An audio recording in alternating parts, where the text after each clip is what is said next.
দেখেন ঘটনাটা আমার কাছে দুই রকম রেজাল্ট। আজকের এই ভিডিওটা অতি গুরুত্বপূর্ণ। দেখা মাত্র প্রত্যেকটা বাংলাদেশি নাগরিক এটা ভিডিওটা শেয়ার করে দিবেন, কারণ আমি আসছে তো আমি আমার ব্যক্তি মতামত দিচ্ছি। এর পাশাপাশি আপনারা যথেষ্ট বিচক্ষণ, আমাদের ইউটিউব এবং ফেসবুকে যারা মানে বিশ্লেষকরা আছেন, মাশাআল্লাহ সব বিষয়ে আপনাদের যথেষ্ট জ্ঞান আছে। হ্যাঁ, তো আসুন দেখি আপনাদের জ্ঞান ঝাড়া শুরু করুন কমেন্টের মধ্যে। গতকালকে হঠাৎ করে একটা বিরল ঘটনা ঘটেছে। ঘটনাটা হচ্ছে খুলনায় রেল স্টেশনের সম্ভবত কী বলে যে স্টেশনের সামনেই একটা স্ক্রিন ছিল, রানিং লেখাগুলো মুভমেন্ট হয়, আপনারা দেখছেন এটা না, যে এখানে একটা বার্তা আসছিল ছাত্রলীগ ভয়ঙ্কর রূপে ফিরে আসবে। এর পাশাপাশি আরেকটা বার্তা ছিল শেখ হাসিনা ফিরে আসবে। আপনি শব্দগুলো খেয়াল করেন, ছাত্রলীগ ভয়ঙ্কর রূপে ফিরে আসবে, ভয়ঙ্কর রূপে ফিরে আসবে, শেখ হাসিনা ফিরে আসবে। এই ঘটনা নিয়ে রাত্রে যে উত্তেজনা হয়েছে, আসলে বিষয়টার পিছনে কারা, একটু গভীরভাবে যদি মনোযোগ দিয়ে দেখতে মনে হয় ইয়েস এটা আওয়ামী লীগের কাজ অথবা এটা ছাত্রলীগ যুবলীগের কাজ হতেও পারে, কিন্তু আমার কাছে কনসেপ্টটার মধ্যে একটু ডিফারেন্ট ফিল আছে। আমরা এখানে যদি গভীরভাবে দেখি, আটককৃত যে ব্যক্তি ওনার নাম হচ্ছেন আসলাম হোসেন ওরফে অফিস সেন্টু। ডিজিটাল স্ক্রলিংয়ের বিষয়গুলো তিনি কন্ট্রোল করেন, মানে ওই স্ক্রিনে কি লেখাগুলো চলবে কি চলবে না এই দায়িত্বটা তার হাতে। তো তিনি কি রাজনৈতিক কোনো ক্যারেক্টার? না, তিনি রাজনৈতিক কোনো ক্যারেক্টার না।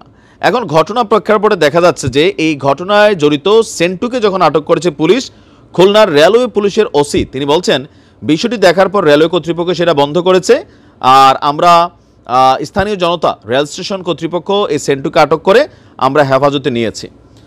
এখন সেন্টুর মতন একজন ব্যক্তির বাংলাদেশের বর্তমান প্রেক্ষাপটে মাথার তার তোর যদি ছিঁড়া না যায়, এই লোকটাকে দেখা মনে হচ্ছে না সে মাদকাসক্ত, সে কি কাজটা করছে। আমার কিন্তু এখানে দুইটা মতামত আছে। একটা মতামত আছে আমার ধারণা, কেন জানি আর কি, মানে সোজা জিনিস মাঝে মাঝে বাঁকা যায়, যে সেন্টুর চাকরি খাওয়ার জন্য হতে পারে তার কোনো সহকর্মী অথবা সামহাউ ইন্টারেস্টেড পিপল এই লেখাটা দিয়ে দিছে, যেহেতু এটা তার দায়িত্বে। এখন এই ভিডিও চ্যানেলটা আমার, কিন্তু আমার ভিডিও নিয়ে অনেকেই চুরি করে ছাড়ে না ইউটিউবে, টিকটকে। আমার কোনো আইডি নেই টিকটকে, এমআই শামীম নামক যেই ইয়াটা, এটা আমার না। তো সেখানে আপনারা অনেকে দেখছেন আমার ভিডিওগুলো, তাই না? ধর্ম একদিন, শামীমেরও ধর্ম, যাই হোক। তো ফেসবুক এবং ইউটিউবে যারা আমাদের ভিডিও ছাড়া, আপনি দেখবেন এই যে ট্রাভেল এজেন্সি একটা আছে, দুবাইয়ের ভিসা নিয়ে আমার ভিডিও ছাড়ে, বাটপার ভাই, আমার ভিডিওর উপর এরা নাম্বার দিয়ে দিচ্ছে। আপনারা মনে করতেছেন কি যে ভিডিওটা নিশ্চয়ই নাইম বে নাম্বার দিছে, কিন্তু আমি কোনো এই কোম্পানি এজেন্সির দালালি করি না।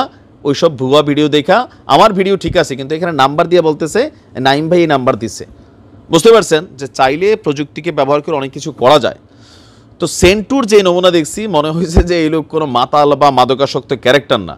ঠান্ডা মাথায় একটা পাবলিক স্ক্রিনে ছাত্রলীগ ভয়ঙ্কর রূপে ফিরে আসবে, শেখ হাসিনা ফিরে আসবে, এই কাজটাকে তিনি করছেন? বা এত বড় দুঃসাহস কি এই একটা সাধারণ ক্লার্ক, একজন সাধারণ একজন মানুষ, কিন্তু তার এটা হয়েছে? আমার ধারণা হয় নাই। এর বাইরে ঘটনা কি ঘটতে পারে? সেন্টুর সাথে কারো শত্রুতা থাকতে পারে, যেহেতু এটা তার দায়িত্বে আছে। সো এখানে যা চলবে সব কিছু কিন্তু সেন্টুর উপর দিয়ে যাবে, এই জিনিসটা কেউ জানতো, যার কারণে এই কাজটা করছে। অথবা এমনও হইতে পারে যে সত্যিকার পক্ষেই ছাত্রলীগ এটা করছে অথবা আওয়ামী লীগের কোনো কর্মী করছে, কিন্তু এইটা কইরা কি আসলে কোনো কিছু এখানে অর্জন করার ছিল না? এটা দেখার পর এখানে একটা রায়ট ঘটবে, এটা সবাই জানে। আর এই ঘটনায় অভিযুক্ত হয়ে যাবে সেন্টু, এটাও সবাই জানে, কারণ এই জিনিসটার কন্ট্রোলিং তার হাতে, পাসওয়ার্ডটা তার কাছে থাকে। এই লোকটা বিপদে পড়বে, কোথাও তো একটা জটলা আছে।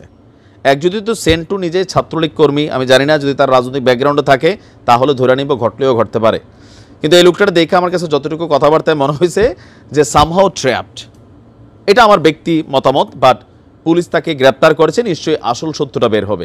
কারণ আমার কাছে মনে হয় না যে আওয়ামী লীগ এটা করছে, তারপরে আবার আওয়ামী লীগ অনেক সময় কল্পনার বাহিরেও কাজ করে, ঘটনা ঘটাই দেয়, মধ্যরাতে এই ঘটনা ঘটাইতেও পারে, যে একটু জানান দিলাম, দেখাই দিলাম, টুস করে ঢুকে যেতে পারি, তবে মানুষের মধ্যে একটু উৎকণ্ঠা উদ্বেগ তৈরি হলো, এটাও হইতে পারে।